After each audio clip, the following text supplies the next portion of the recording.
Muy bien. Bueno, muchas gracias nuevamente por estar con nosotros. Ahora nos toca la parte seria.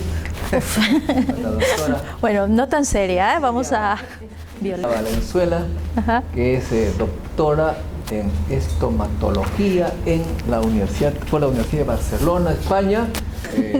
Y entonces ella está, como digo, doctora en estomatología en la Universidad de Barcelona, pero también está en varios países, especialmente en Francia, en Estados Unidos.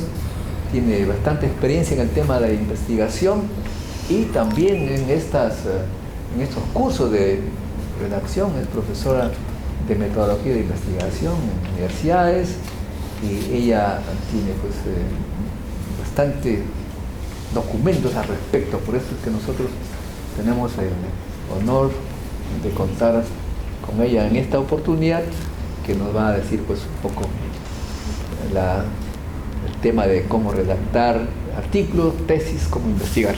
Muy gracias, bien. Violeta. Muchísimas gracias. Un gusto dirigirme a todos ustedes y casualmente sí, en la actualidad estoy siguiendo una línea de investigación que está referida al tratamiento de los signos que se presentan en pacientes con tuberculosis. En nuestro país tenemos, lamentablemente, no tenemos que sentirnos orgullosos de esto, todavía no hemos erradicado la tuberculosis, todavía no hemos erradicado la anemia. Entonces es necesario que los investigadores en el área de las ciencias de la salud, por ejemplo, nos preocupemos en encontrar nuevas técnicas de tratamiento, nuevas maneras de diagnosticar para tratar la enfermedad. Pero sin embargo, lo que me tiene aquí, gracias a la invitación del doctor Montoya, que desde hace muchos años está trabajando en la enseñanza de la investigación en nuestro país, viene a ser cómo nosotros podemos redactar los trabajos de investigación, las tesis, y cómo nosotros podemos redactar los artículos científicos.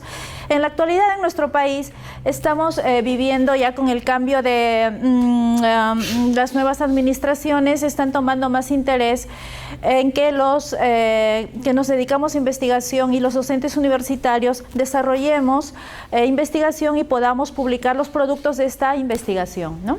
Si nosotros, por ejemplo, observamos, nosotros, de acuerdo a... estamos en un mundo globalizado, competitivo, en donde tenemos la obligación de presentar los resultados de nuestras investigaciones, y Clarivate Analytics presentan en el reporte anual que en el año 2017, en el Journal Citation Reports del 2017, se han encontrado 11.459 journals con un índice de impacto bastante alto, ¿no? ¿Qué quiere decir esto? ¿No? Quiere decir que estos 11.000 journals encontrados son revisados cada día por miles de investigadores, miles de personas que se dedican a la investigación y docentes universitarios, estudiantes de escuelas de posgrado de todo el mundo. ¿A qué nos lleva esto? Nos lleva entonces a determinar a través de este análisis que en una evaluación de 236 disciplinas, gracias, de 236 disciplinas, hemos encontrado que en el año 2017, en referencia al año 2016, se ha incrementado en 9% el factor de impacto de estos journals. Entonces quiere decir que estamos yendo por un mejor camino, en donde todos estamos leyendo más, todos estamos refugiándonos más en la evidencia científica, que nos va a servir como pilares para hacer investigación en cada especialidad. Muy bien. Entonces, me llamó la atención que estos resultados presentaron que el mayor índice o el mayor factor de impacto fue presentado en los artículos de las especialidades de ingeniería eléctrica y telecomunicaciones, en principio, seguido por endocrinología y metabolismo, los journals de salud. Posteriormente, los journals que trabajaban en ciencia de los materiales están siendo más buscados por los investigadores para desarrollar nuevos materiales. ¿Qué nos está orientando? Y por último, la robótica. los 4 primeros lugares de los rankings. ¿Qué quiere decir esto? Entonces, nos están diciendo que si nosotros queremos investigar y lograr que nuestro artículo sea conocido a nivel internacional, no cifremos en investigar en estas especialidades, porque vamos a saber de que van a ser más buscadas a nivel mundial, que no regional, sino a nivel mundial, ¿no? Por otro lado, también se ha encontrado en esta evidencia que las ciencias multidisciplinares presentaron un 43% de interés por parte de la gente que busca evidencia científica, y las ciencias sociales 33%, ¿no? Vemos de que las ciencias, las ingenierías y la medicina, ¿no? Entonces sigue ocupando también un puesto bastante expectativo en comparación con las ciencias sociales. Nosotros tenemos entonces en todo el mundo, tenemos diferentes bases de datos. En Perú se está trabajando, por ejemplo, para la evaluación que hacen en Regina con Scopus, ScienceDirect y Medline, que es una de las fuentes de repente de unas bases de datos de las tantas que hay en el mundo para hacer publicaciones. Muy bien, entonces nosotros estamos hablando de millones de publicaciones, millones de artículos que se están haciendo a nivel mundial, pero nosotros queremos saber cómo es o qué lineamientos debemos de seguir para empezar a redactar la tesis que nosotros tenemos entonces en mente, ¿no? En una primera parte de nuestra presentación vamos a ver cómo es la redacción de una tesis de investigación desde el planteamiento del problema, y al final vamos a ver cómo podemos redactar un artículo o un manuscrito de investigación. Se señala que en redacción científica nosotros tenemos que cumplir con el criterio de las 6 Cs. ¿Qué significa? Que la investigación o la redacción científica debe ser completa. De ninguna manera, cuando nosotros empezamos a redactar algo, debemos empezar con una frase o con una oración que es cortada en sentido incompleto. Entonces, tenemos que tener el estilo, ¿no? Como investigadores así como realizamos la investigación, saber escribir o saber, como decía el doctor Montoya, ¿no? Saber relatar lo que nuestro hallazgo nos permite encontrar y redactarlo correctamente, con las reglas de ortografía, las reglas de gramática que nosotros tenemos en un castellano tan rico como el que nosotros manejamos a día de hoy, o si nosotros queremos publicar en otro idioma que puede ser inglés o francés o portugués, entonces adaptarnos a los modelos de estilo de cada idioma y ser bastantes responsables a la hora de redactar las palabras, ¿no? Sujeto, verbo y predicado, una redacción completa. Muy bien, correcta. La redacción científica debe ser correcta. Debemos entonces de saber utilizar, ¿no? Los puntos, las comas, los párrafos, las sangrías respectivas que nos va a ayudar a presentar una determinada tesis o al momento de presentar un determinado artículo científico. Debemos expresarnos con un idioma cortés, ¿no? De ninguna manera entonces nosotros nos vamos a permitir, ¿no?, a colocar en nuestras investigaciones, como he escuchado en muchos investigadores, ¿no?, palabras que, por ejemplo, podría decir mi investigación es el mejor resultado que hemos podido encontrar en los últimos años. Esto sería de repente muy chocante a la hora que otros colegas u otras personas intentan encontrar leer nuestras investigaciones, pero lo ideal a esto sería decir, es posible, el resultado de mi investigación dice lo siguiente, y es posible que este resultado, ¿no?, me permita solucionar este problema. Es decir, debemos encontrar las palabras más corteses, más amables, más gentiles para poder llegar a la población a la cual nos estamos dirigiendo. Cuando hablamos de población puede ser cualquier persona, no necesariamente los mismos colegas de tu misma especialidad, sino puede ser leída o tomada, ¿no?, de base para realizar otra investigación con colegas de otras especialidades o cualquier docente de cualquier universidad. Hay que ser coherentes entonces con lo que decimos y debe haber coherencia entre las partes estructurales. La investigación es un proceso, ¿no? Hay que seguir etapa por etapa, desde el principio al fin. Entonces, si nosotros empezamos bien, y como hemos escuchado el día de hoy, que empezamos con un buen planteamiento del problema, entonces vamos a poder llegar al resultado final. Si nosotros no empezamos adecuadamente, difícilmente vamos a poder encontrar algún resultado. Hay que ser concisos, es decir, no podemos explayarnos ni decir más de lo que debemos decir, y por otro lado hay que ser claros en todo momento a la hora de explicar lo que nosotros vamos encontrando durante el proceso. ¿Cuál es la motivación y finalidad de la investigación científica? Como bien hemos escuchado el día de hoy, todo parte de una causa.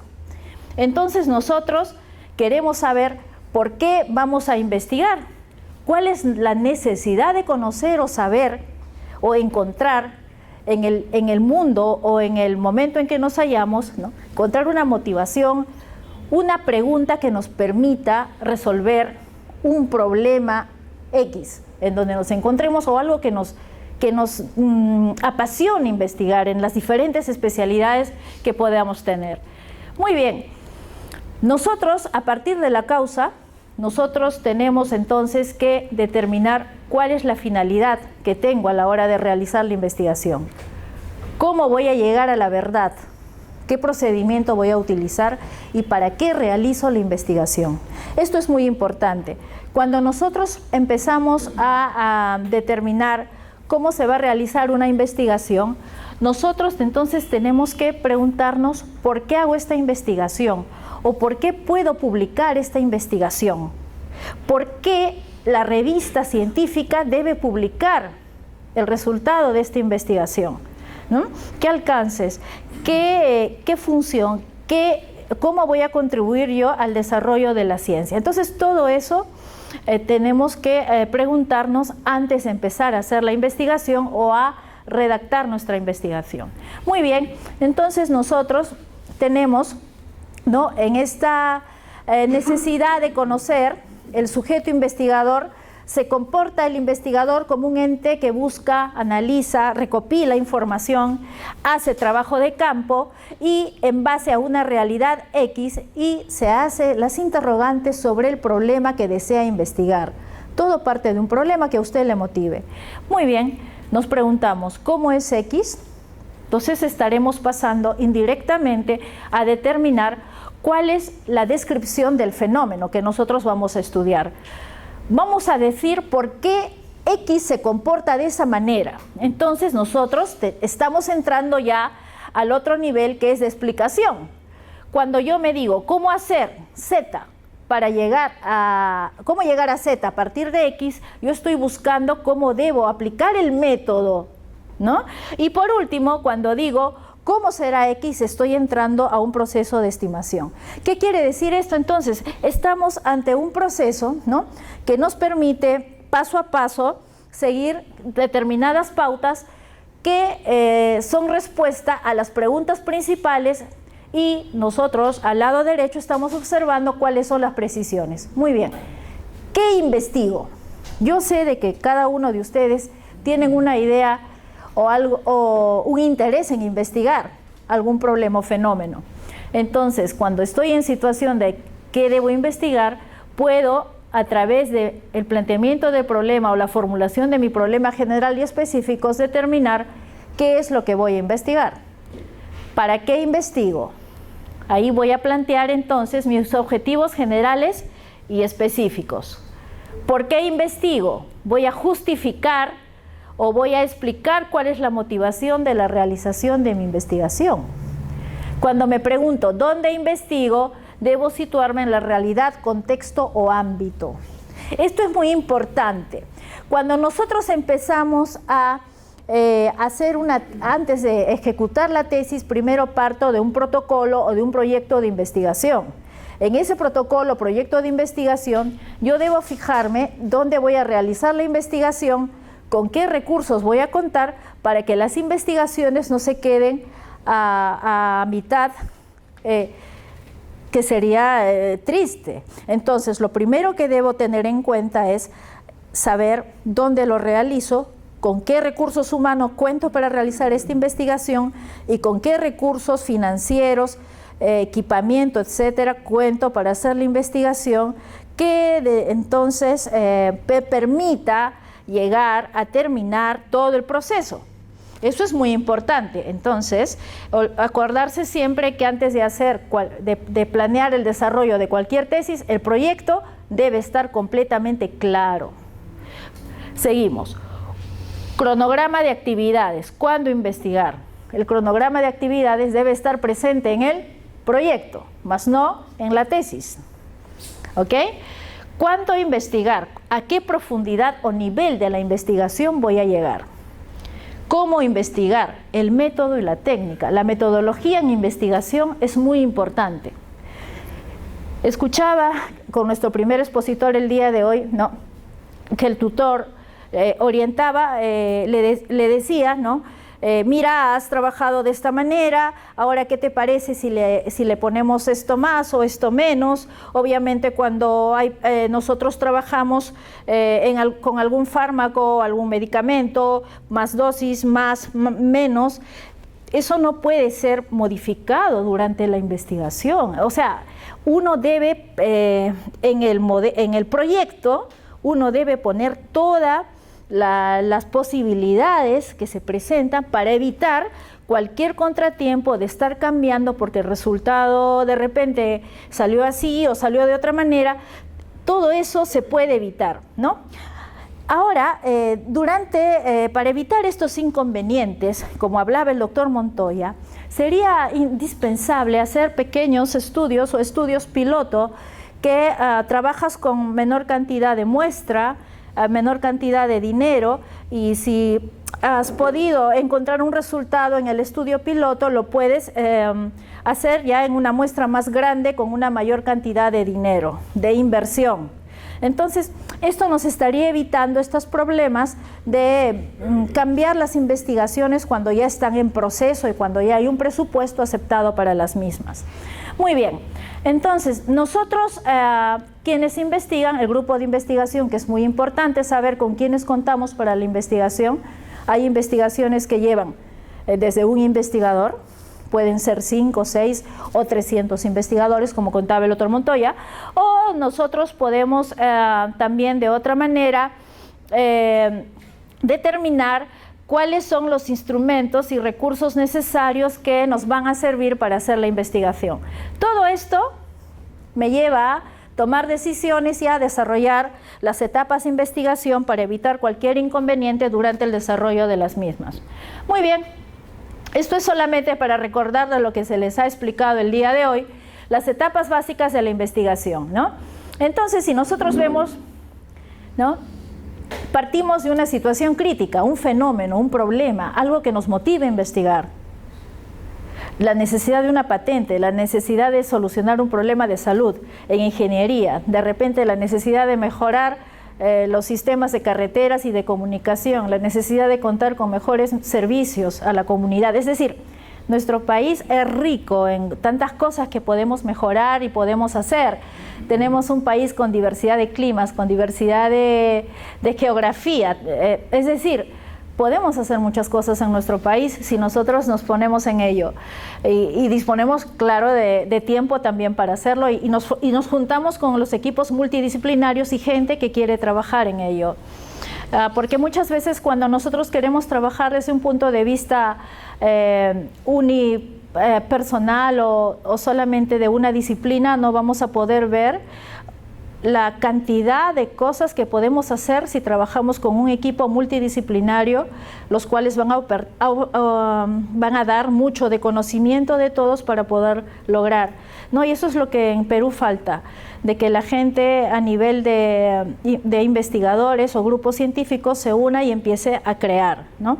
Yo creo que esto se dará por necesidad con el tiempo, porque estamos en un mundo globalizado. Hay que competir con los países que están al costado de nosotros y con otros países que, claro, han desarrollado mucha tecnología. Sin embargo, todavía hay un espacio para nosotros, ¿no?, porque podemos seguir creando.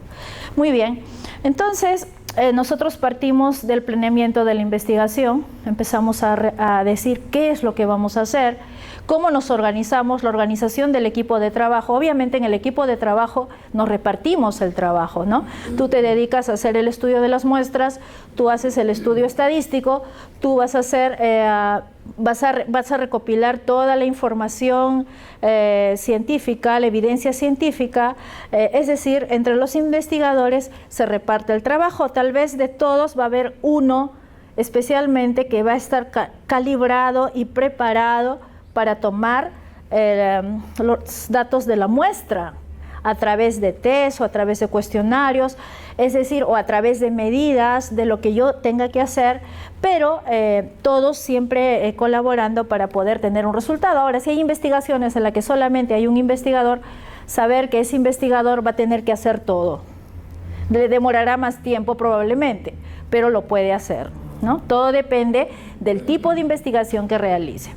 Muy bien, nosotros tenemos que hacer entonces aprovisionarnos de los recursos necesarios, tanto financieros como de equipamiento e infraestructura, que es muy importante, para poder ejecutar la investigación.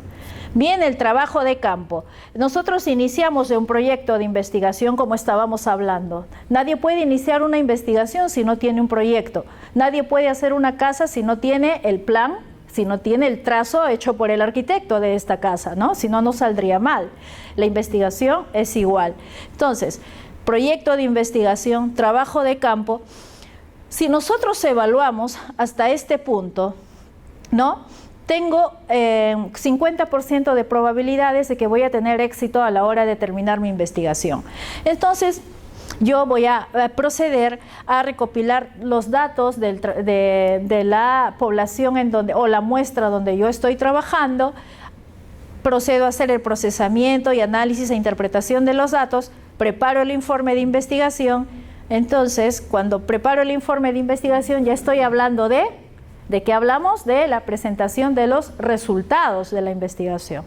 Muy bien, tengo el informe con los resultados, la discusión, es decir, tengo todo el paquete armado y luego la investigación no se queda ahí. La investigación hay que decirla, hay que compartirla. Si los resultados son interesantes, ¿por qué no publicarla en una revista de impacto? O tal vez, como hablaban hace un momento y preguntaban, ¿no? Si este resultado puede ser innovación tecnológica, hacer la patente correspondiente de lo que nosotros hemos hallado. ¿Y qué podemos patentar? Lo que el doctor decía. Podemos patentar un instrumento, podemos patentar un nuevo material, podemos patentar una nueva técnica de enseñanza, podemos patentar un software, podemos patentar una técnica quirúrgica, un nuevo material quirúrgico, un nuevo fármaco, es decir, tantas cosas que se pueden hacer, pero hay que ponernos a trabajar en ello. Muy bien. Seguimos entonces el origen y elección del problema de investigación. Es lo que a todos los investigadores, una pregunta que una vez hicieron es, ¿qué puedo investigar yo? Deme un título de una investigación para yo hacerla. Nada más erróneo que darle un título. Podemos decirle a algún investigador célebre o algún premio Nobel que nos dé un título para hacer una investigación. Nos va a decir, yo no te puedo dar ningún título. Todo resulta de lo que tú quieras investigar o lo que tú quieras, de lo que a ti te apasiona investigar, de lo que tú veas como problema para investigar, ¿no? Entonces, ¿qué tenemos que hacer? Buscar problemas. Y en nuestro país pues tenemos muchos de ellos. Problema, por ejemplo, el problema del tránsito o el problema de la delincuencia. O alguna universidad de todas las que tenemos en Perú ha salido con un proyecto de investigación para acabar con la delincuencia. Hasta ahora ninguna, ¿no? y tenemos tantos otros problemas, ¿no? Entonces un problema es una dificultad, un fenómeno, una situación crítica, un obstáculo, ¿no? Que impacta negativamente en el conjunto de personas, de especies, de cosas, del medio ambiente. Muy bien, entonces, por lo que necesariamente debe ser investigada para su identificación, descripción, explicación y solución, ¿no? No olvidarnos nunca que el problema está inmerso en una realidad global, en un mundo globalizado. Sin embargo, cada región o país tiene su propia realidad específica, tiene ambientales, ético-morales, administrativos, legales, educativos, de cultura y problemas productivos. Ahí encontramos entonces dónde buscar para poder realizar nuestras investigaciones, ¿no? Como dice el doctor Montoya, el investigador research busca, ¿no? Busca el problema, busca solucionar el problema, busca encontrar una solución. Muy bien. Entonces, ¿qué es un problema de investigación, no? En la actualidad nosotros estamos trabajando con investigaciones de tipo cuantitativas o mixtas que me generan hipótesis, ¿no? Me generan hipótesis para poder contrastar estas hipótesis, para poder probar si efectivamente el fenómeno se da o no se da, o simplemente si A es mejor que B, ¿no? O A es igual que B, ¿no? O puedo cambiar B a raíz de A, ¿no? Las hipótesis entonces me permiten contrastar todos estos hallazgos que yo puedo encontrar en el proceso de mi investigación. Entonces todo entra a una evaluación total, evaluación del problema a través del proceso científico, a través de las etapas del método científico, y nosotros tenemos que saber, este problema reúne los requisitos que estoy planteando en esta tabla, sí. Si reúne estos requisitos, quiere decir que estoy enfocando bien mi problema. Pero si mi problema no reúne estos requisitos que están aquí arriba, quiere decir que no justifico, mejor no hago esa investigación, porque entonces no estoy justificando la investigación del problema planteado, ¿no? Eso es lo que justamente se hablaba el día de hoy, ¿no? Que se decía, si tienes el planteamiento del problema bien presentado, entonces ya tienes un 50% a favor tuyo y el otro 50% te lo trabajas, ¿no? Muy bien, entonces estamos encaminados y nosotros podemos decir, pues bueno, el proyecto de tesis, el planteamiento del problema está bien, vamos a ir por un buen camino, al menos eso es lo que nos parece, y empezamos a desarrollar el proyecto de tesis. Muy bien, tenemos identificado el fenómeno problemático que nos permite hacer la investigación, identificamos el problema principal, definimos el tema de investigación. Ya tenemos el proyecto de tesis. El proyecto de tesis entonces es un documento que nos orienta a cómo realizar el trabajo de investigación. Y en el esquema del plan de tesis, que me imagino la mayoría comparte esta idea, ¿no? Tenemos en la mayoría de escuelas de posgrado el planteamiento del problema, el marco teórico, la metodología, ¿no? Cronograma, presupuesto, referencias. ¿Eso lo hacéis en el proyecto? Sí, lo hacemos todos, ¿no? Esto es a nivel mundial. Muy bien. Seguimos entonces. Cuando nosotros determinamos el problema y nos vamos a la formulación del problema, entonces nosotros podemos determinar que este problema debe tener implícito en ellos la relación de las variables, ¿no? Las variables, ¿qué es una variable? Es una característica. Entonces, cuando nosotros, por definición teórica, ¿correcto? Nosotros tenemos que tener en cuenta que a la hora de formular el problema debemos hacerlo en forma interrogativa. Redactarse en forma de pregunta. Podemos colocar problemas con una variable, podemos colocar problemas con dos o más variables, pero entre ellos, entre la conexión de la variable 1 y la variable 2, tienen que haber términos de enlace. Entonces nosotros tenemos, por ejemplo, cuando tenemos el problema con una variable, utilizamos la interrogante, la variable y la delimitación. ¿Correcto? Muy bien. Cuando nosotros estamos hablando de la interrogante, nos vamos a hacer las preguntas cómo, dónde, cuándo, cuánto. ¿Por qué? ¿De qué manera? ¿En qué medida? ¿En qué grado? ¿Debido a qué? ¿Cuál es el efecto? Son preguntas que utilizamos para empezar a formular un problema. La variable puede ser una variable asociada o relacionada, pero hay estudios que no tienen variables asociadas o relacionadas, sino simplemente colocamos variable 1 o variable 2. cuando no sabemos o no conocemos la relación implícita que puede hacer entre estas variables. Pero cuando hacemos un estudio causal o un estudio de correlación, sí podemos hablar de variable independiente y variable dependiente. Muy bien, el término de enlace, que es el término conectivo o que relaciona a la variable 1 con la variable 2, y en la variable 2 o la variable asociada, ¿correcto?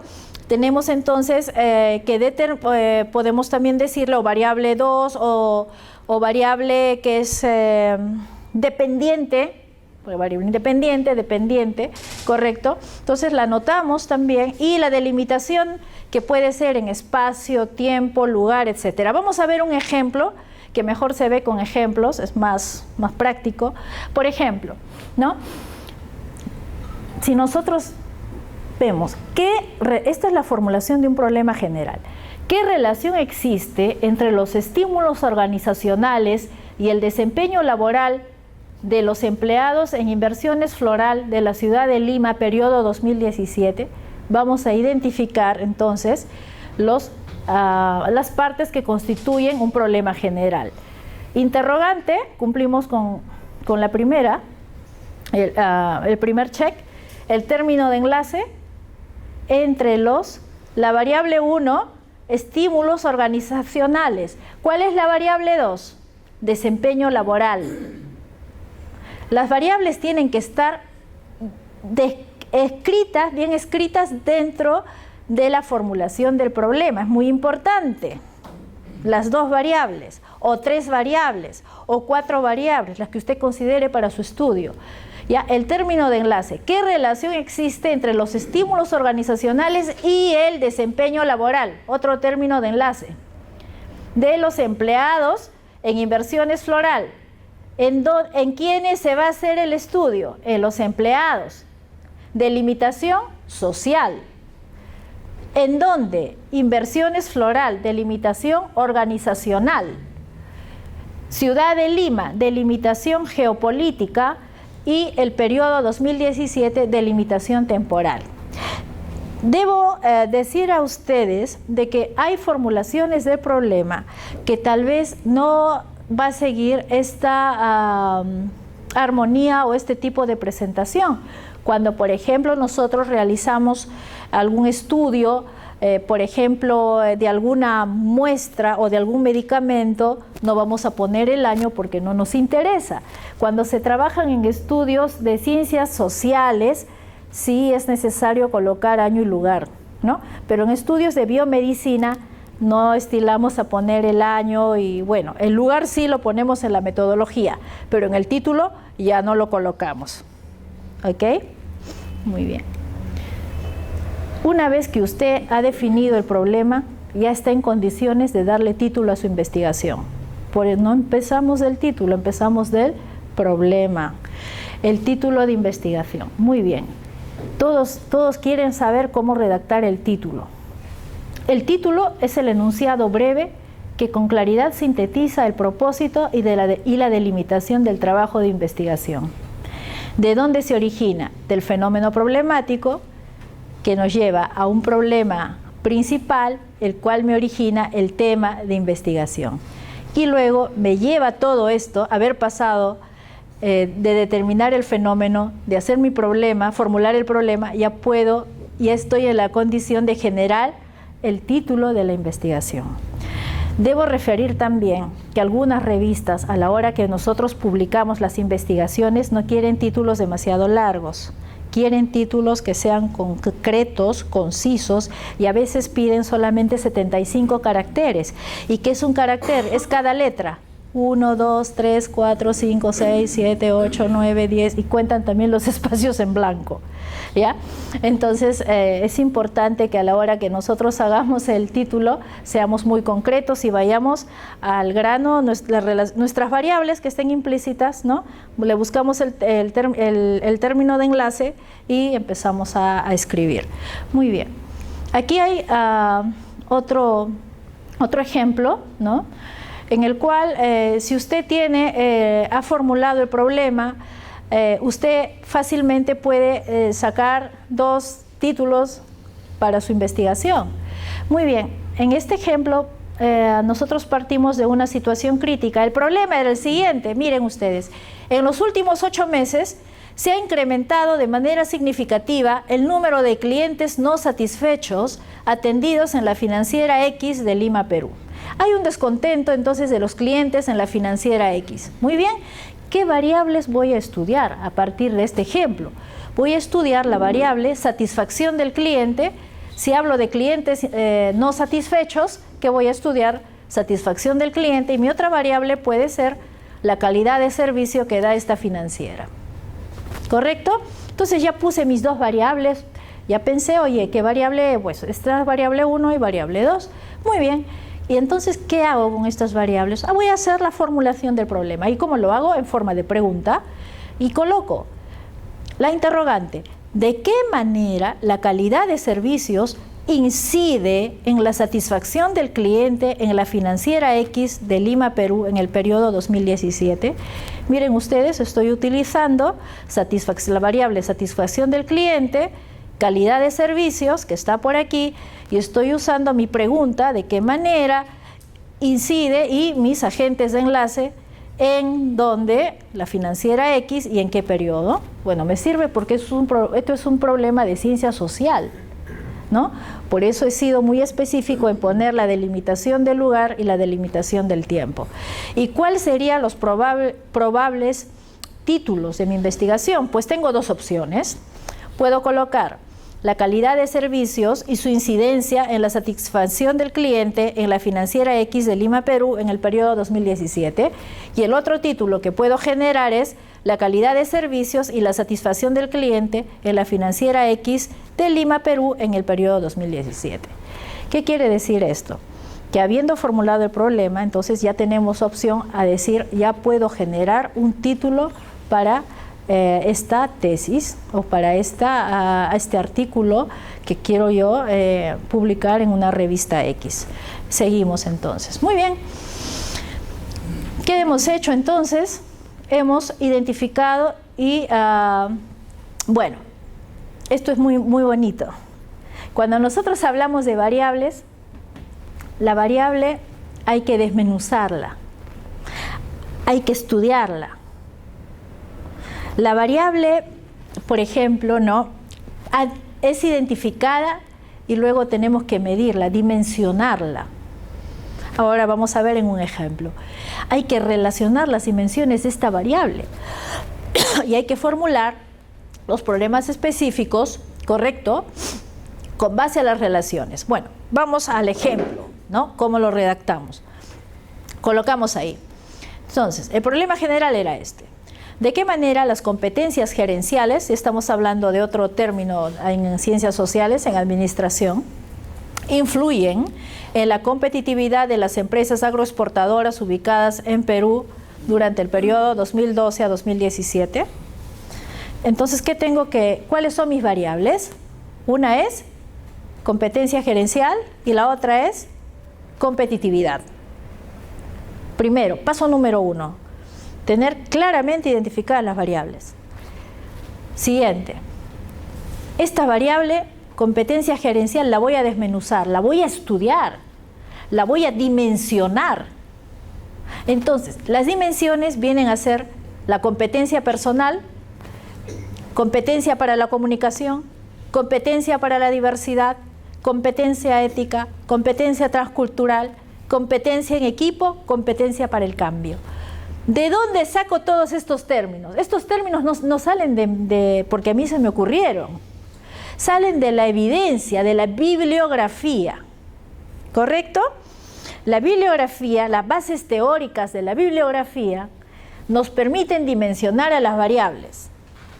Por eso cuando uno va a realizar una investigación, primero tiene que saber qué es lo que se ha investigado del tema que usted quiere tratar, qué es lo que se sabe, qué es, cómo se mide, cuánto pesa, todas las características de lo que usted quiere estudiar, desde el análisis de la molécula hasta todo lo que usted encuentre, de lo que usted quiere estudiar, para que no haya vacíos durante el proceso de investigación, ¿no?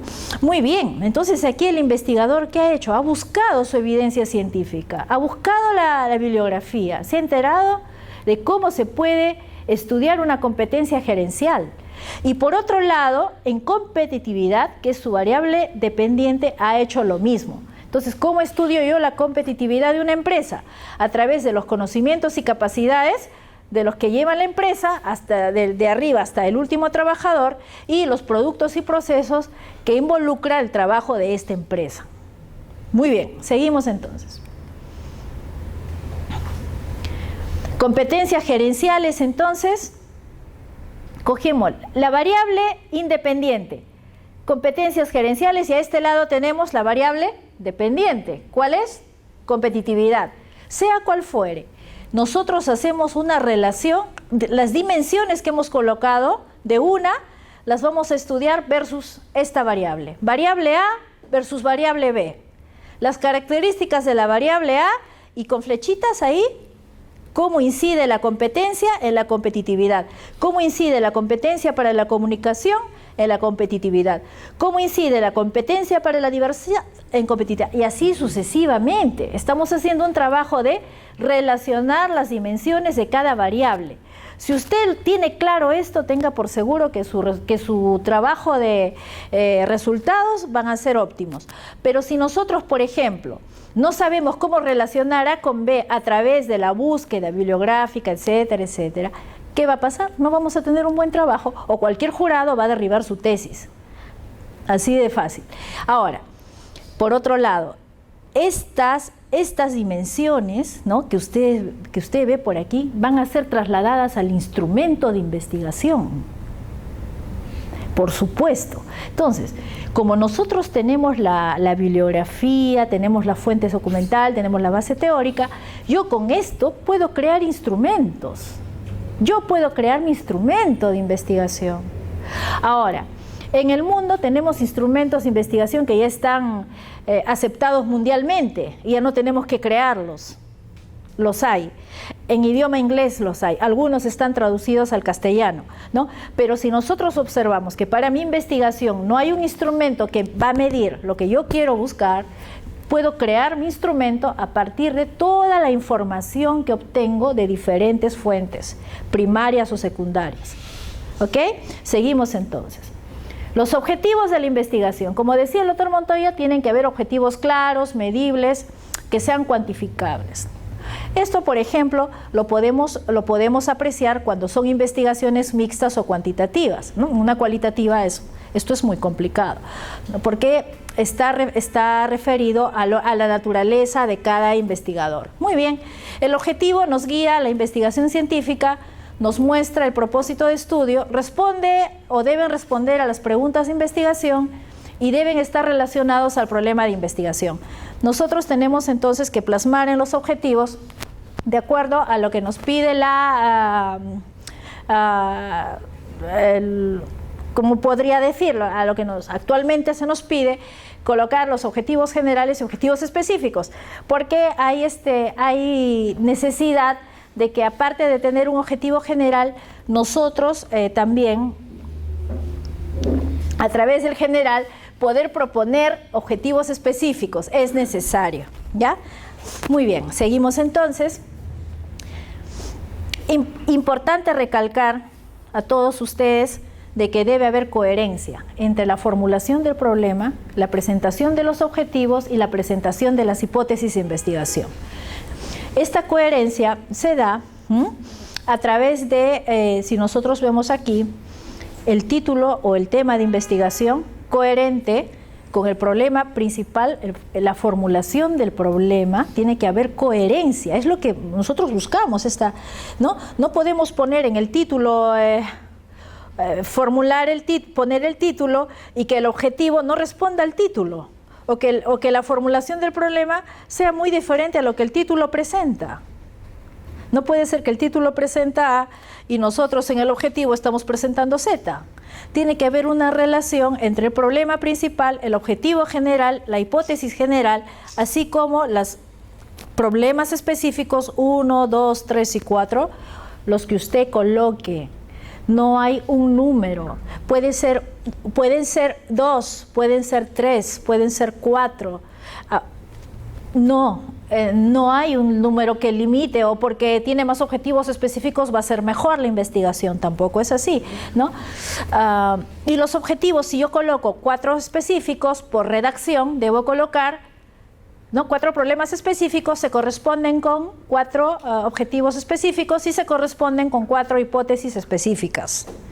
¿Ok? Seguimos entonces. Y bueno, esto es un poco más de lo mismo de tener el problema. Aquí se formuló el problema 1, el problema 2, el problema 3. Se formularon los objetivos igualmente, 1, 2 y 3. Una pregunta general de investigación y el objetivo general de la investigación. Ahora nosotros nos vamos a ir a cómo deben formularse o cómo debe redactarse un objetivo. Primero colocamos el verbo, que puede ser determinar, evaluar. Medios son los instrumentos o herramientas, ¿no? Por ejemplo, determinar o evaluar la rugosidad de superficie de los materiales de restauración en los pacientes, tal, ¿no? Y los fines, el objetivo o motivos con los que se lleva a cabo el estudio.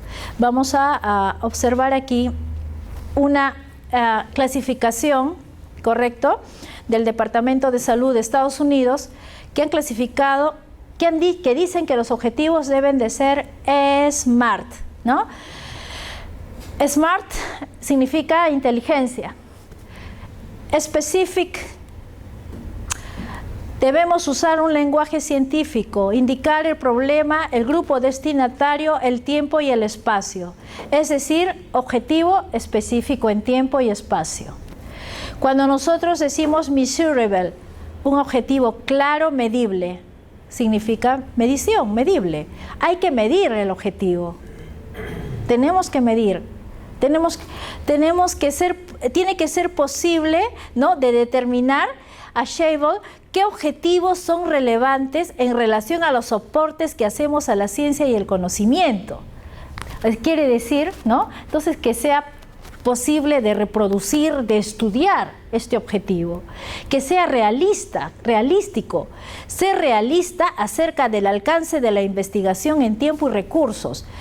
Es verdad, nadie quiere dejar una investigación a medias por falta de recursos, ninguno de nosotros, ¿no? Entonces, todo esto es muy importante. Cuando yo coloco los objetivos de mi investigación, se supone que estoy en la capacidad de lograrlos todos, ¿no? ¿Y por qué? Porque al inicio, en el proyecto, yo coloqué que voy a utilizar, ¿no?, de recursos humanos, recursos financieros, infraestructura y todo, para no quedarme a medias. Muy bien. Y específicos en el tiempo. Time specific, claridad en el marco del tiempo. Muy bien, estas son las características SMART de los objetivos en una investigación. Sin embargo, ya Bloom en el año 84 colocó algunos verbos que podemos utilizar, eso lo pueden encontrar en cualquier libro de investigación. De nivel exploratorio, utilizamos, por ejemplo, conocer, definir, descubrir, detectar, estudiar. En investigaciones a nivel descriptivo, utilizamos el verbo analizar, calcular, caracterizar, clasificar, comparar. Y a nivel explicativo, pues comprobar, demostrar, que es el que más utilizamos cuando queremos explicar algo, establecer, evaluar, relacionar. Entonces, vamos utilizando el verbo que más se adecue a lo que yo quiero investigar. Seguimos entonces. El marco teórico es muy importante, la evidencia científica es muy importante. Quien diga que hace una investigación sin evidencia científica, pues no estamos empezando bien. Muy bien, el marco teórico va a sustentar el estudio, ¿no?, después de haber planteado el problema y los objetivos de investigación. ¿Qué es el marco teórico? Es una exposición ordenada de teorías y conceptos, presenta la información de distintos autores, regional, a nivel mundial, y estos contenidos los podemos sacar de artículos, libros, documentos actuales, pasados, no importa la cantidad de años que tenga, pero tenemos que buscar cuáles son las bases que va a sustentar la justificación de mi investigación, y todos referidos al problema de estudio. Y dentro de las funciones en general es que nos amplía el panorama, inspira nuevos estudios, provee un marco de referencia. No vamos a investigar algo que ya está súper investigado, que ya está conocido, ¿no es cierto? Es decir, tampoco vamos a, es decir, hay que saber qué es lo que vamos a investigar para tratar de no ser repetitivos, ¿no? Si bien es cierto, las investigaciones aplicadas se mueven dentro de un contexto, podemos decirlo entre comillas, de repetición. Dentro de esa repetición hay que buscar la originalidad o buscar un espacio, un vacío que otro no ha investigado, donde nosotros podemos sacar provecho y podemos sacar alguna conclusión de algún hecho o fenómeno que nos interese investigar. Muy bien, y nos ayuda a establecer las hipótesis. Si yo tengo un buen marco teórico, yo puedo formular bien mis hipótesis. Si no tengo marco teórico, ¿de qué hipótesis hablo? Porque la hipótesis debe tener una base de conocimiento científico, no puede lanzarse así por así, ¿no? Muy bien. Entonces, una parte constitutiva que en Perú las universidades se acostumbran a pedir es cuáles son los antecedentes, es decir, se separa el marco teórico en antecedentes, bases teóricas y luego el marco conceptual, ¿no? Nosotros en Europa tratamos de comprimir todo eso en un solo marco teórico, no lo separamos tal cual, ¿ok? Aquí sí separamos todo. Aquí somos más estructuralistas y no está mal, está bien. ¿Por qué? Hay que hacer las cosas pues también como se tienen que hacer, ¿no? Y eso también enseña a la gente a aprender a redactar y aprender a investigar. Los antecedentes entonces vienen a ser la relación de conclusiones obtenidas por otros investigadores, ¿correcto? A nivel local, nacional, internacional. Entonces, ¿dónde vamos a buscar estos antecedentes de la investigación? ¿Dónde los buscamos? En las revistas, ¿no es cierto? Que son más actualizadas, ¿no? Los journals, las revistas. Es bueno que cada uno de ustedes sepa en su especialidad cuáles son las revistas que tienen un mayor nivel de impacto o mayor lectura o mayor calificación en el ranking de CIMAGO. Hay que buscar toda esa información, hay que estar actualizados. Y en esa revista buscar lo que usted quiere encontrar para que le sirva de base para poder hacer su investigación, ¿no? ¿Qué tenemos que estar entonces? Conectados con el mundo científico, y eso hay que pedir a las universidades donde muchos de ustedes trabajan. Hay universidades que tienen buenas bases de datos donde sus investigadores pueden buscar, y hay universidades que todavía no lo han adecuado. Un poco de inversión. CONCITEC, según sabía hasta el año pasado, había invertido mucha cantidad de dinero para que Perú, los profesores de universidades nacionales del Perú puedan estar sacando información de los journals más importantes del mundo, pero a partir de este año me comentaban que ya han perdido, que CONCITEC ya no pagó lo que es las bases de datos, ¿no? que está muy mal. Esperemos de que lo puedan retomar en algún momento porque es necesario, ¿no? Sí, y si ustedes trabajan en diferentes universidades privadas, pedir a las universidades que bases de datos serias donde ustedes puedan sacar la información que les sirva de base para hacer sus investigaciones. Muy bien. Entonces, las teorías son importantes, ¿no? Porque nos permiten entonces recopilar una serie de conceptos, de afirmaciones, los cuales nos van a determinar cuáles son los elementos importantes o los conceptos, ¿no? que nosotros vamos a utilizar para realizar nuestra investigación. Y luego nos viene el marco conceptual, ¿no? El marco conceptual, que es el glosario de términos de la investigación, a través del cual nosotros nos puede servir, miren ustedes, nos puede servir si somos si indagamos en los tesauros de cada especialidad, ¿no? Nos puede servir para los tesauros de cada, por ejemplo, un gran tesauro que tenemos es el DRAE, el Diccionario de la Real Academia Española, ¿no? El diccionario que todos conocemos, donde podemos encontrar significados de diferentes términos, ¿correcto? Wikipedia también es otro, ¿no? Por ejemplo, en administración tenemos el NKOS, en medicina tenemos el MEG, el MESH, y así en cada especialidad hay que buscar cuál es el tesauro, ¿no? Para poder sacar el glosario de términos que me va a servir para posteriormente realizar el artículo e indexarlo a una base de datos. Es muy importante. Muy bien. La hipótesis, ¿qué es hipótesis? ¿No? Hipótesis es una suposición, es una palabra griega, ¿no? Una suposición de algo posible o imposible, para sacar de ello una o más consecuencias. Hipótesis científica, ya yéndonos a nuestras bases científicas, es una proposición aceptable formulada después de la recolección de información, aunque no esté confirmada, y otro concepto que manejan mucho los investigadores es la relación entre dos o más variables. Si usted me dice eso, ya me está respondiendo que es una hipótesis científica. Basta con eso. Es una relación entre dos o más variables, una suposición o relación entre dos o más variables, y nosotros ya estamos en capacidad de, ¿no?, formularlas, poder redactarlas, sabiendo que una hipótesis debe ser comprobable, debe ser lógica, clara y precisa, debe estar directamente relacionada al problema de investigación. Eso es muy importante, que esté relacionada al problema de investigación. No puedo crear una hipótesis que no tenga relación con el problema de investigación. Puede ser aceptada o rechazada estadísticamente. Establece relaciones entre las variables, compuesta de una o más variables independientes y una o más variables dependientes. ¿De dónde se derivan las hipótesis? De dos procesos: el proceso de la inducción y el proceso de la deducción. El proceso de la inducción viene a ser el estudio de los fenómenos a través de los fenómenos observados particularmente, para luego hacer una generalización. Eso es el método de inducción que utilizamos en ciencia. Y el método de la deducción viene a ser el estudio desde los principios generales y nos vamos a los principios aplicados a situaciones particulares. Son dos métodos en los cuales el investigador puede crear, ¿no?, y redactar, derivar las hipótesis de investigación. ¿Ok? Y bueno, un ejemplo de una redacción, esto es un ejemplo un poco especializado en estomatología.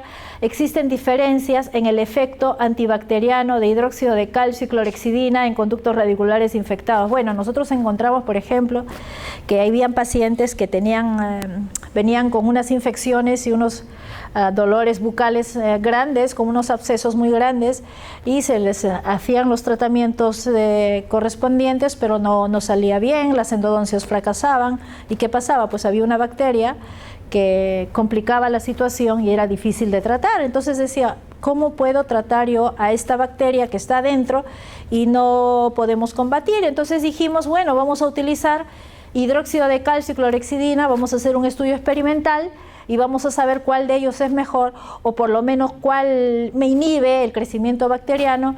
Y fue por eso que en esta hipótesis, que es afirmativa, correcto, una hipótesis no va entre signos de interrogación, en principio.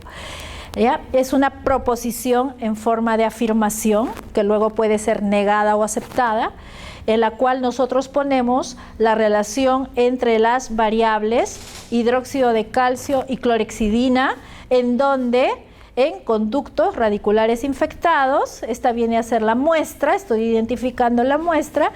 Es una afirmación que debe someterse a comprobación, debe ser fácil de comprobar y debe tener carácter predictivo. Muy bien. Y de la hipótesis general derivo las específicas. Eso no tiene complicación, ¿no? Colocamos entonces mi primera variable, el hidróxido de calcio tiene efecto antibacteriano en conductos radiculares infectados por Peptostreptococcus micro y Enterococcus fecalis. Miren ustedes un poco de biología de bacterias, un poco, pero bueno, que están presentes ahora, ¿no?, en todas partes. Seguimos entonces, las variables de investigación, ¿no? Entonces decíamos, y variable es una palabra o término que determina una característica. Una variable es una característica, ¿no? Es un elemento de los problemas de la investigación que expresan un conjunto, características, propiedades, cualidades observables, las cuales tienen que ser observables. Una variable debe ser observable, medible, cuantificable. Muy bien.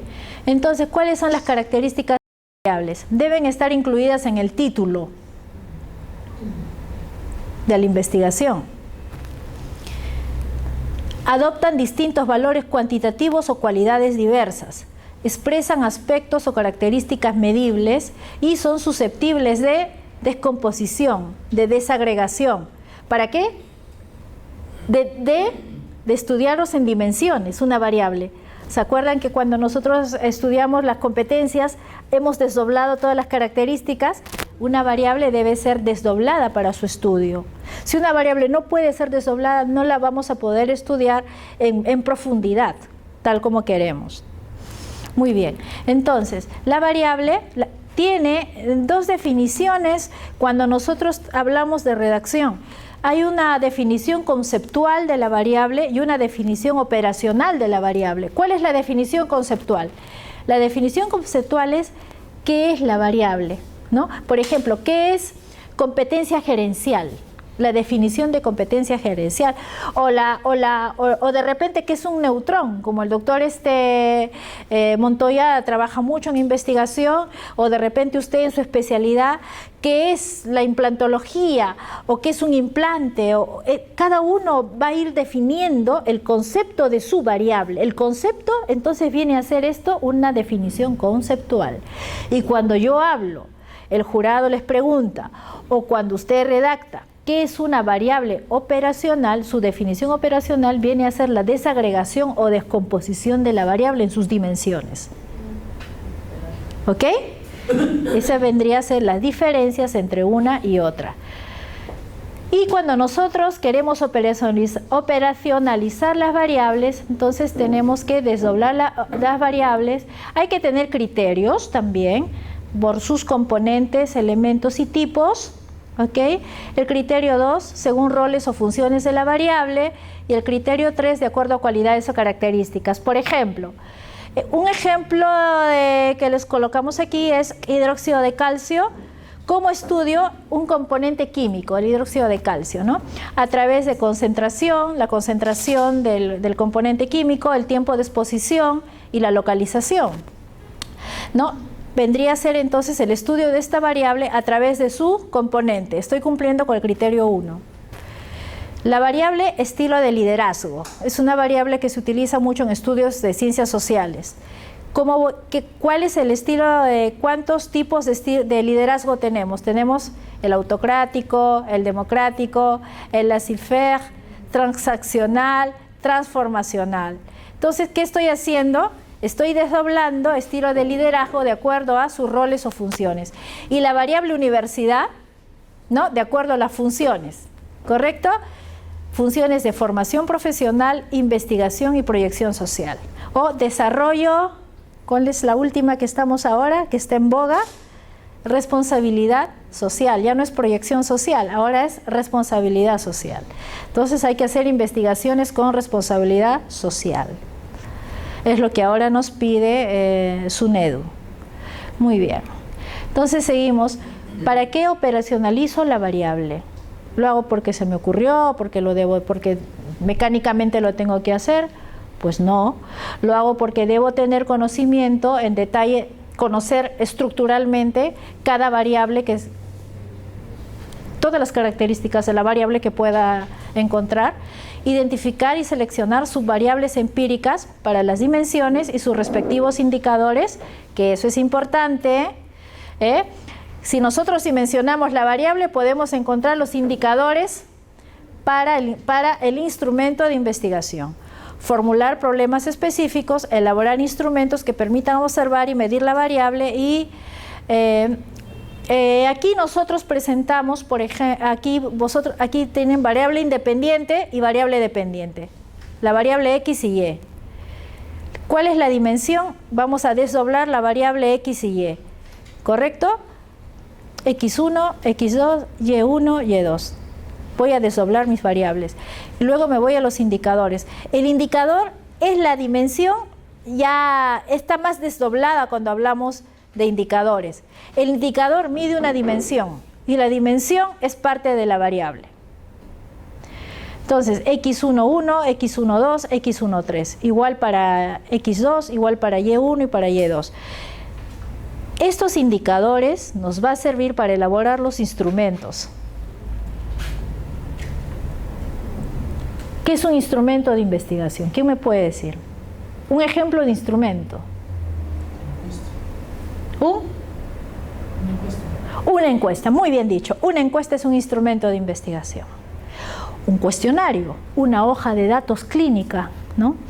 Una hoja o una hoja de información que usted crea de acuerdo a la evidencia científica, a la lectura que usted ha hecho. Usted va creando sus indicadores para poder hacer su investigación. Pero si el instrumento ya está estandarizado a nivel mundial, usted ya no puede crear el instrumento. Que quede claro. Nosotros, por ejemplo, la Organización Mundial de la Salud tiene instrumentos estandarizados para medicina. Entonces yo me imagino que también en ingenierías y otras especialidades allá hay instrumentos que están estandarizados a nivel mundial. Y los tiene que haber. En educación hay. Seguimos entonces.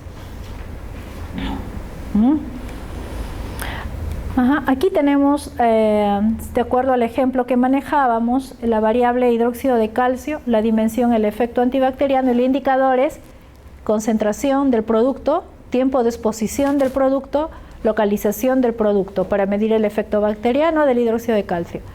Y esta bacteria se mide a través de sus características microbiológicas. El tamaño de la bacteria, el color de la bacteria, la forma de la bacteria, la altura de la bacteria, la consistencia del grupo bacteriano, la disminución de colonias, ¿no? Son entonces, estoy a través de estos indicadores, son los que me van a permitir elaborar mi instrumento. Con esto, mi hoja de recogida de datos, los indicadores. Y así, para su especialidad, para su variable, van a crear ustedes su tablita. Variables, todas las dimensiones que van a estudiar de dicha variable y cómo voy a medir esta dimensión a través de estos indicadores. ¿Han entendido esta parte? ¿Sí? ¿Está claro? Vale. Después hay un examen, para dar el certificado. En cuanto al diseño metodológico de la investigación, tenemos tipos de investigación. Esto es muy amplio en realidad, ¿no? Básicamente tenemos dos tipos de investigaciones, las experimentales y las no experimentales. Dentro de las no experimentales tenemos las transeccionales o transversales y las longitudinales o evolutivas, ¿no? Cuando nosotros hablamos de estudios transversales, ¿no? Son los que se realizan en un solo corte de tiempo, en un solo periodo de tiempo, en un tiempo determinado. La muestra es sometida a un análisis. Pero cuando trabajamos en investigaciones no experimentales, longitudinales, trabajamos la muestra en diferentes periodos de tiempo, que puede ser 2, pueden ser 3 periodos de tiempo o más. La misma muestra en diferentes periodos de tiempo, ¿ok? Seguimos entonces. Los transversales tienen como característica entonces la recolección de datos en un solo momento, y de acuerdo a esta característica tenemos como tipos de investigaciones transversales los estudios exploratorios, el primer nivel de investigación, la exploración, los estudios descriptivos, el segundo nivel de investigación, y luego los correlacionales o causales, que es el tercer nivel de investigación, ¿no?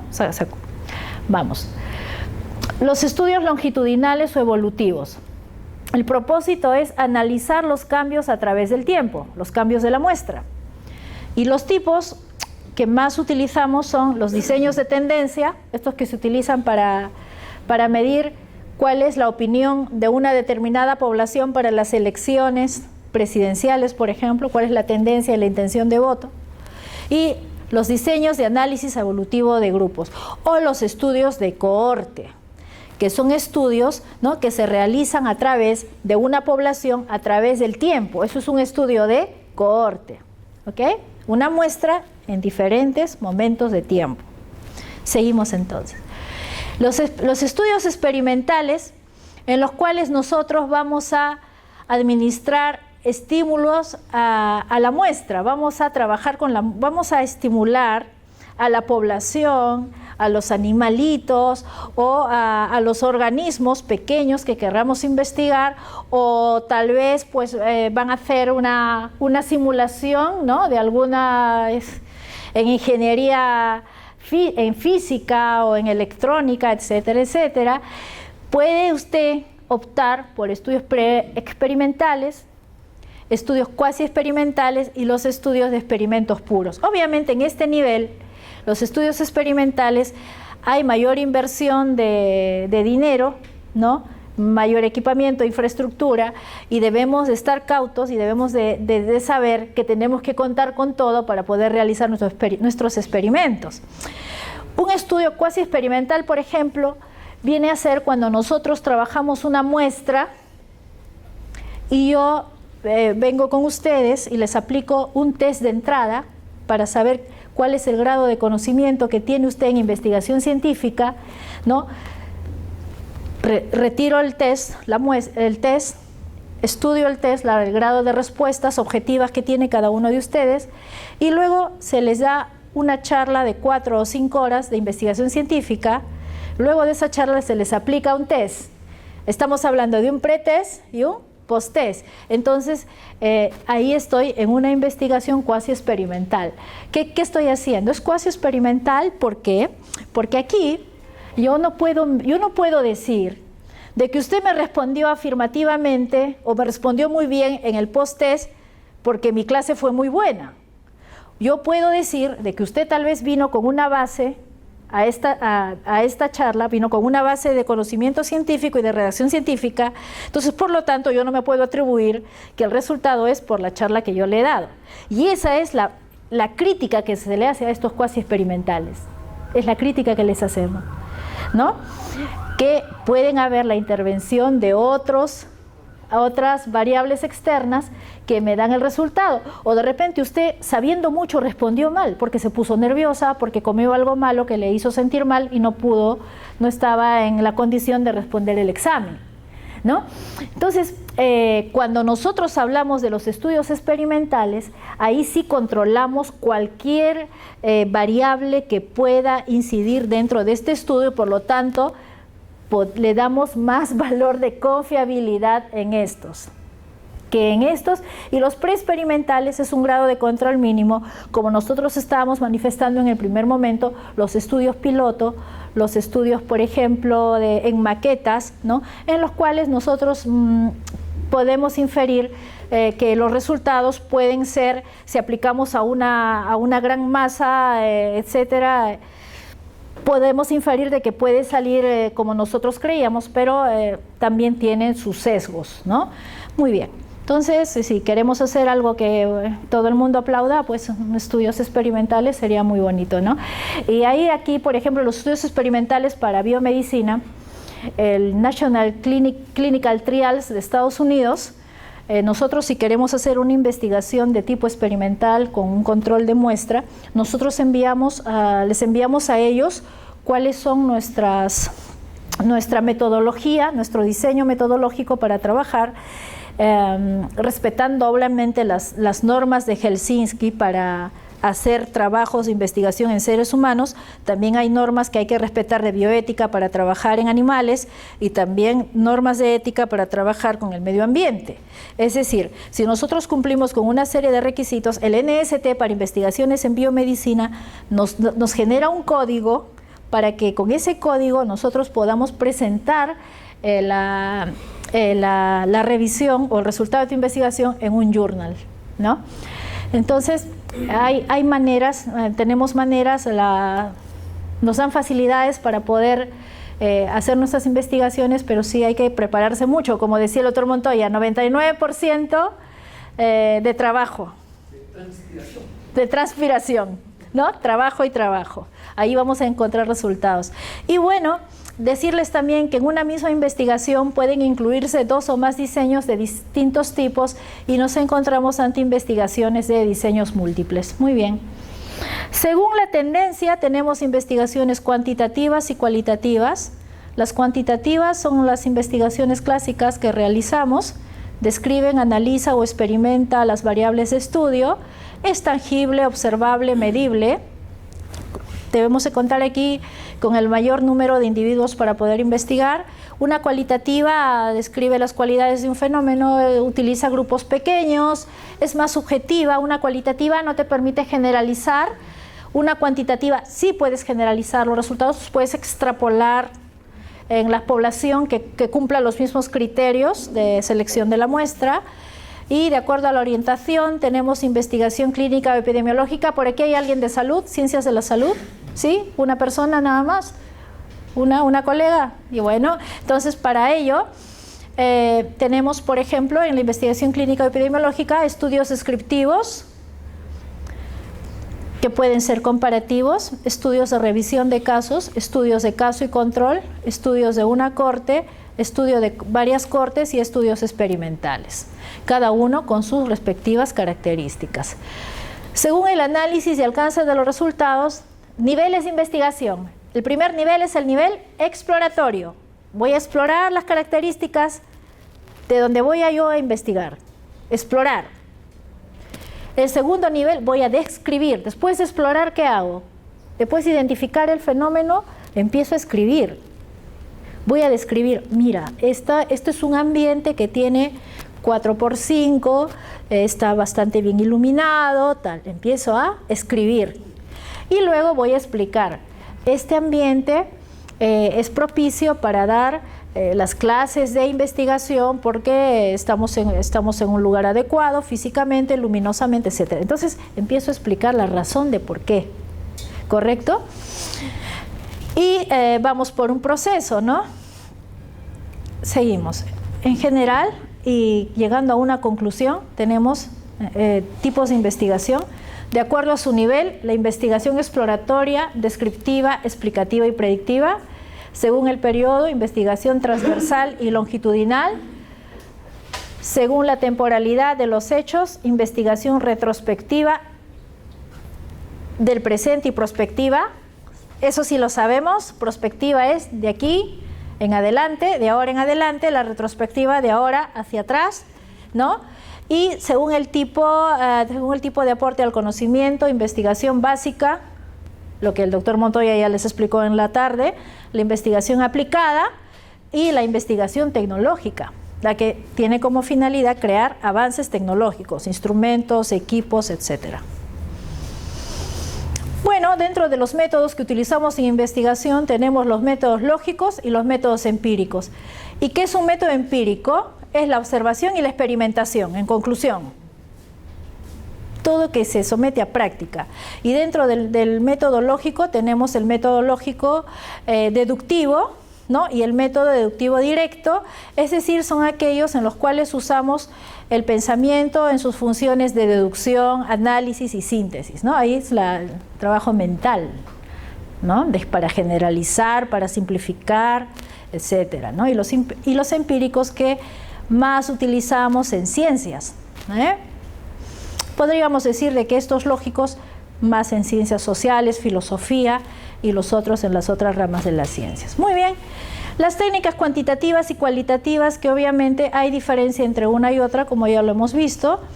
Nosotros aquí trabajamos con muestras representativas, aquí observamos fenómenos y bueno, ahora como siempre ha habido una... Ya años atrás había pues esta tendencia de cuál era más importante, si hacer una investigación cualitativa, una cuantitativa. Eso depende de cada investigador, cómo quiera realizar sus investigaciones, pero ahora podemos decir a día de hoy de que una se nutre de la otra. Y si trabajamos las mixtas vamos a tener mejor resultado. Entonces los instrumentos, de acuerdo a los instrumentos, cada instrumento que usted crea tiene que ser sujeto a medición. Y existe a nivel internacional, ¿no?, que unos criterios que miden fiabilidad, ¿ya?, a través de la consistencia interna de los ítems del instrumento, de la encuesta, del cuestionario, como usted le quiera llamar. Los más utilizados son el alfa de Cronbach y el Kádár-Richardson, ¿correcto? Alfa de Cronbach mide el grado de correlación interna entre los ítems dentro del cuestionario. Alfa de Cronbach, ¿no?, puede tener varios valores, ¿no? Puede tener, por ejemplo, si no sabe, sabe, o muy satisfecho, totalmente satisfecho, insatisfecho, etcétera, tiene más de 2 valores. Para cuando hacemos encuestas o cuestionarios de más de 2 valores, usamos alfa de Cronbach para medir validez. Cuando nosotros usamos variables dicotómicas, sí, no, en el cuestionario,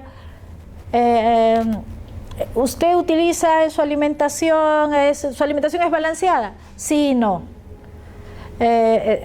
Cuando respondemos sí o no, solo dos respuestas, podemos utilizar Cader-Richardson, ¿ya? Y hay otro que es mitad y mitad para comparar las correlaciones entre las 2 mitades del instrumento. Dentro de la fiabilidad medimos estabilidad, el test-retest, que mide la constancia de las respuestas obtenidas en repetidas ocasiones. La equivalencia, que determina la consistencia de las puntuaciones, armonía interjueces, que aquí le llaman, armonía interjueces le llaman, ¿cómo le dicen? El jurado experto, cuando revisa el instrumento y firma un documento, juicio de expertos, ¿no? Entonces aquí nosotros dentro de la fiabilidad, armonía interjueces, mide el grado de concordancia entre observadores que miden el mismo fenómeno, ¿no? Muy bien, vamos entonces a medir la validez a través de la validez aparente, el método Delphi, solamente para su conocimiento, modelo de estimación de magnitud, el modelo de Fehring, la metodología Q. Entonces, ¿qué nos permiten determinar cuál es la intensidad del fenómeno, ver si el instrumento mide el concepto que quiere medir con la opinión de un grupo de expertos? Muy similar a juicio de expertos, el modelo de Fehring, la metodología Q, que mide la validez de contenido con grupo de expertos. Bueno, otra validez que nosotros vamos a evaluar si ese instrumento está bien hecho o no es la validez de criterio. Mide el grado de correlación entre un instrumento y otra magnitud que mida el mismo criterio, y así sucesivamente. La validez del constructo a través del método convergente-divergente, análisis factorial, validez discriminante. Vamos a medir la sensibilidad, vamos a medir la factibilidad del instrumento, ¿correcto?, para ver si el instrumento es el adecuado. En efecto, hay una clasificación de aspectos que son medibles, ¿no? Dependiendo del tipo de estudio y de lo que nosotros queramos encontrar, ¿no? Este análisis se hace a través de unos softwares estadísticos, ¿no?, que ya están predeterminados para que nosotros solamente introduzcamos los datos y nos hace todo el análisis estadístico. ¿Ok? Muy bien. Los resultados, ¿no? Finalmente, es el objetivo de este trabajo que nosotros llevamos permanentemente. Debe describir los hallazgos más importantes de los procedimientos descritos en material y métodos. ¿Ok? Entonces, como no tenemos cámara, ¿nos podemos pasar por acá? ¿No? Bueno, se describen por áreas en orden lógico en relación a los objetivos. Eso es, por favor. Si yo he colocado 4 objetivos específicos, ¿cuántos resultados debo colocar en la redacción? 4. Muy bien. Se presentan en forma tabular o gráfica para facilitar su lectura, numeradas consecutivamente. Las tablas deben de llevar números arábigos del 1, 2, 3, 4, 5. Los resultados significativos deben ser validados por los datos reales y los valores P, y debe ser redactado en pasado. Bueno, hay que colocar los valores P en las tablas. ¿Ok? Los valores P, bueno, los valores P salen de la valoración estadística, del análisis estadístico que le hacemos a los datos. Ahí salen los valores P. Vamos a ver ahora. Las tablas complementan el texto, no lo duplican. Hay personas que cuando presentan la redacción repiten lo que han colocado en la tabla, lo repiten en el resultado en forma escrita. Eso no es. La tabla debe complementar a los resultados y no repetir lo que el resultado está mostrando en forma por escrito, ¿no? Evite líneas horizontales y verticales internas. Debe tener leyendas, y si algún dato de la tabla fue publicada anteriormente, se deberá colocar una nota al final de la tabla para evitar problemas de plagio. Por ejemplo, aquí tenemos un ejemplo de la presentación de una tabla, el título de la tabla, ¿correcto? Muy bien. el grupo 1. La tabla tiene, ven ustedes, sus líneas horizontales nada más, ya no hay líneas verticales, ¿ok? Se coloca en el grupo 1, el grupo 2, etcétera, sus valores estadísticos, el valor P, tal y cual, el test que se ha usado acá Shapiro, Wilk y Leven, el T de significancia bilateral, a un 95% de intervalo de confianza, y esta es la leyenda de la tabla, ¿ok? La leyenda de la tabla. Este es un ejemplo de cómo debemos presentar una tabla. Muy bien, discusión, conclusiones y recomendaciones, perdón. Tenemos que discutir nuestros resultados, vamos a comparar nuestros resultados, vamos a contrastar nuestros resultados con los resultados que han encontrado otros autores. Mostrar similitudes y diferencias. Las posibles aplicaciones del estudio mostradas con prudencia e imparcialidad. Nuestros resultados muestran que, puntos suspensivos, esto es probable, esto es debidamente por lo siguiente. Estamos hablando de una manera condicional. ¿Ok? Muy bien. Comentar aspectos de la investigación por resolver o futuras líneas de investigación. Esta investigación se ha realizado, pero tuvimos como limitación esto o lo otro, si es que hubo limitación. O de repente no lo hubo. Si no hubo limitación, usted no la coloca. Esta investigación permite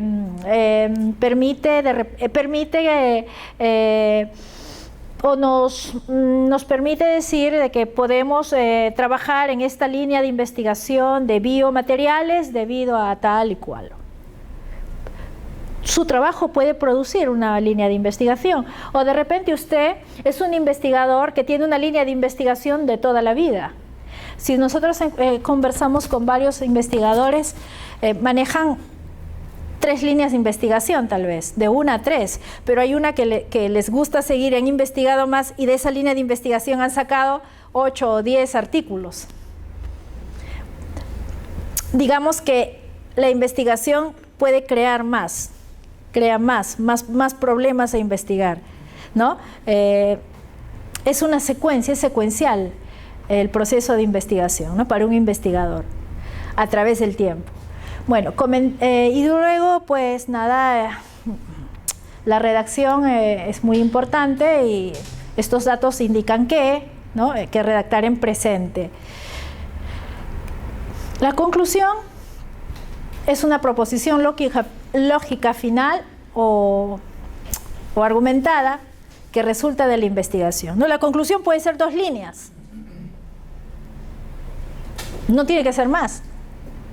O de repente, si puse 4 problemas específicos, sí tendré 4 conclusiones. Si puse 4 problemas específicos. Ahora, cuando yo presento un artículo científico, tengo que ser tener capacidad de síntesis. Porque en el artículo no podemos hablar mucho, no nos dan mucho techo como cuando trabajamos una tesis. Las recomendaciones deben estar asociadas a las conclusiones, establecen sugerencias para implementar la solución del problema y se formulan sobre aquellos elementos valorados como deficientes en lo medido a través de los instrumentos de investigación. ¿Quién lo hará? ¿Dónde? ¿Cuándo? ¿Por qué? ¿A quién beneficiaría? Siempre nuestra investigación permite recomendar algo, ¿o no? Claro que sí.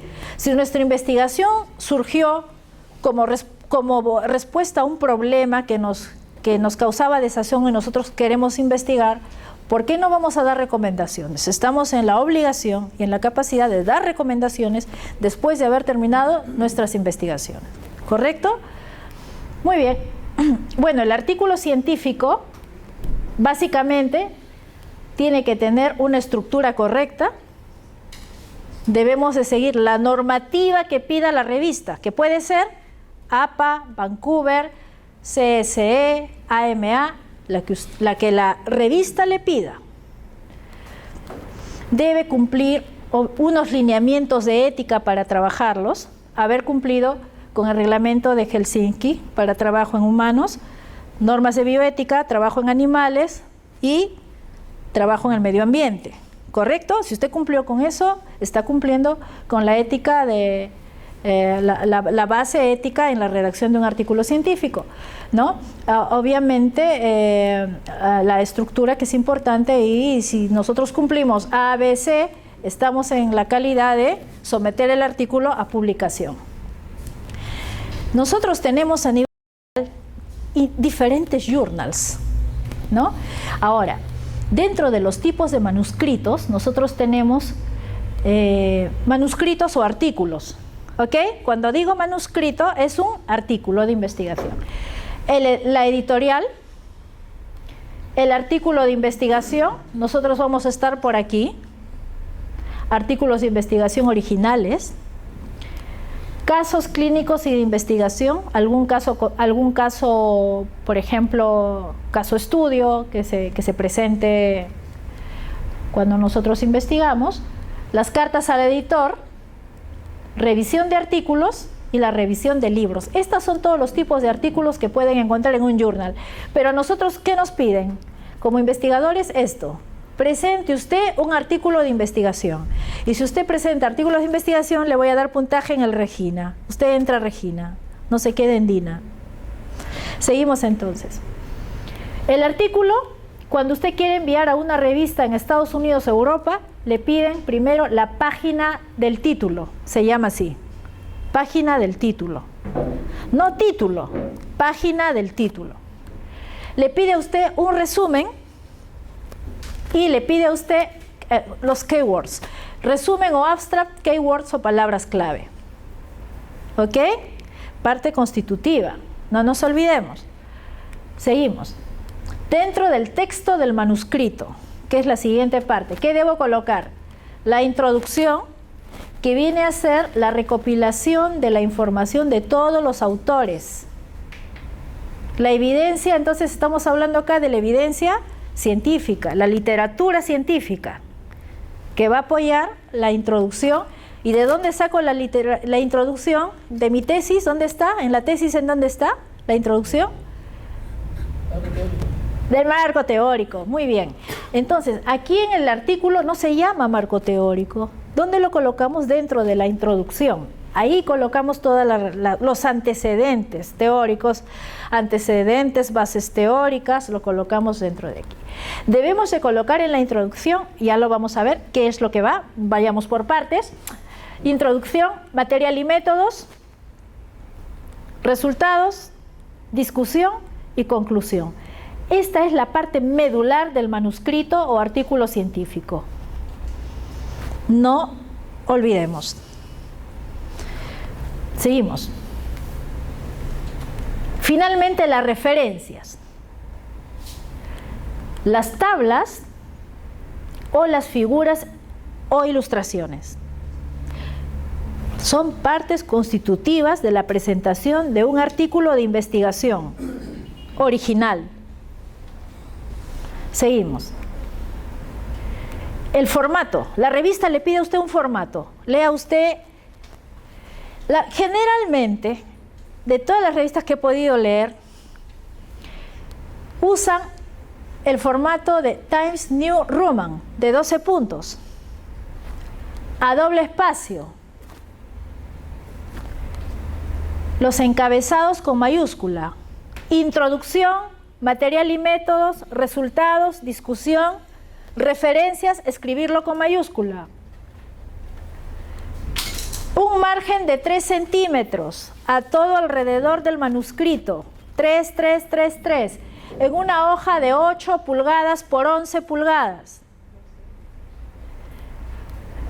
Se supone que si nosotros tenemos 12 páginas es lo ideal, pero nosotros dividimos 12 páginas que hayan salido entre 2,5, nos sale el número total de páginas que van a salir publicadas.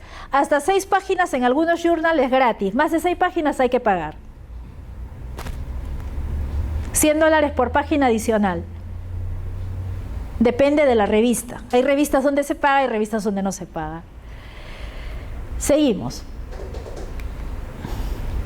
La carta de presentación. Usted quiere mandar un artículo a Estados Unidos o a Europa, tiene que colocar usted una carta de presentación. En la carta de presentación coloca usted en la parte superior derecha, coloca sus nombres y apellidos completos, el grado mayor obtenido, su dirección y sus teléfonos. Y usted empieza a redactar la carta, señores, journal de tal, ¿no? Donde usted mande la revista.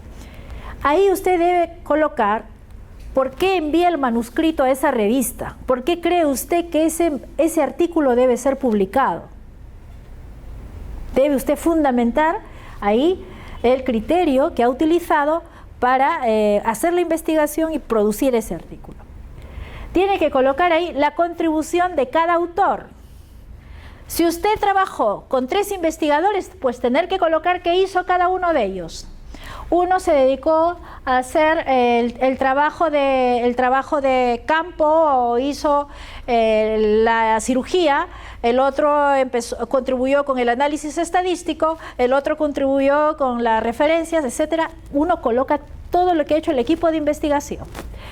Y luego debo de colocar en esa carta de presentación mi información de contacto, que me escriban a un correo electrónico, el cual yo sé dónde voy a recibir los mensajes y voy a poder responder los mensajes. Toda esa información tiene que ir en la carta de presentación de su artículo. Generalmente es un formato que hay que llenar. Sí, exactamente. En algunas revistas, como bien dice el doctor Montoya, hay formatos que hay que rellenar, ¿no? Y en otras, pues, el investigador tiene que darse el trabajo de hacerlo. En la página del título, que no es el título, es la página del título. Nosotros vamos a colocar el título completo del artículo. Es muy posible que el journal le pida un título corto. Esto es opcional. Hay que tener entonces un título largo y un título corto. Le va a pedir el nombre del autor y autores. Usted va a colocar ahí los grados obtenidos de todos los autores. Usted va a colocar las afiliaciones de todos los autores. Y usted va a colocar la información de contacto completa del autor. Tiene que haber un autor responsable. Y ese autor responsable va a colocar ahí sus datos, teléfono, generalmente correo electrónico, que es el medio con el que más nos comunicamos con las revistas. Vamos a colocar dentro de la página del título los agradecimientos, si hay que agradecer a alguna persona o institución, y también vamos a colocar la declaración de conflicto de interés, es decir, que el autor no tiene conflicto de interés a la hora de realizar la investigación. Llámese conflicto de interés de repente a la posible relación que yo pueda tener con la casa comercial de la cual yo estoy utilizando el material para hacer mi investigación. ¿Ok? Muy bien, seguimos entonces. Es la página del título. Muy bien. Dentro de la estructura, entonces, nosotros hablábamos del abstract, hablábamos de keywords, abstract o resumen, los keywords o palabras clave. Se pide que no sean mayores a 250 palabras. ¿Correcto? No usar abreviaciones dentro del abstract. Debe ser estructurado o no estructurado. ¿Qué significa esto? Estructurado es cuando ponemos, por ejemplo, resumen, introducción, material y método, resultados, conclusión. Eso es estructurado. No estructurado es cuando no ponemos los encabezamientos. Debe presentar una información relevante y debe de tener hasta 6 palabras clave, entre 5 o 6, no más, con fines de indización. La introducción va a tener el título correcto, el tipo del problema y el propósito de estudio en la introducción, y la literatura que sea relevante de los últimos años, que esté relacionado al tema. Los materiales y métodos. Tenemos que especificar la técnica exacta, el diseño metodológico, el nombre de los fármacos o productos que hemos utilizado, los nombres genéricos, debemos de colocar cuál es el análisis estadístico que estamos realizando para dar validez a mis resultados y debemos de tener cuidado, ¿no?, con no poner muchos subtítulos en el material y métodos. Basta 1 o 2. Hay gente que coloca pues tantos subtítulos, entonces no es aceptado por las revistas. Los resultados. Debemos de presentar los datos que sean representativos. ¿Ya? Muy bien. Entonces seguimos la discusión, contrastar resultados obtenidos con lo de otros autores que usted ha presentado en la introducción y que está referenciado, que está en las referencias. Señalar las correlaciones entre los datos y discutir las implicaciones de los hallazgos que hemos obtenido. En la conclusión, tenemos que ser claros y se utiliza el respaldo de los resultados del estudio. La conclusión en este caso puede ser de 2 líneas o 3 líneas.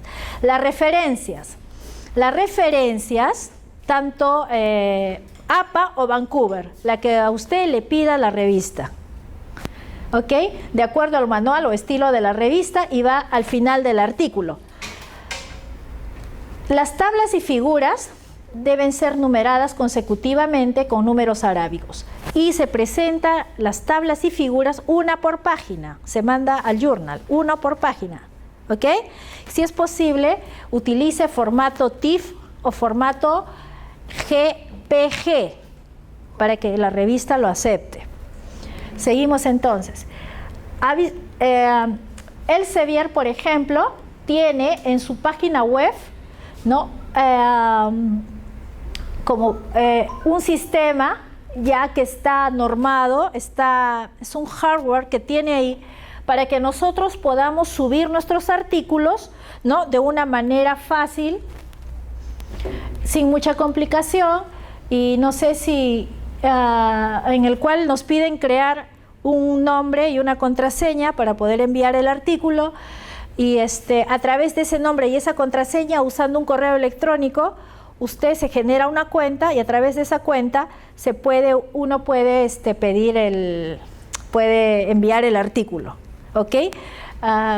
No sé cómo estamos de tiempo, si no lo haríamos la práctica y la revista finalmente responderá si está totalmente en desacuerdo, no estoy de acuerdo, estoy de acuerdo, totalmente de acuerdo, para poder publicar su artículo, ¿no?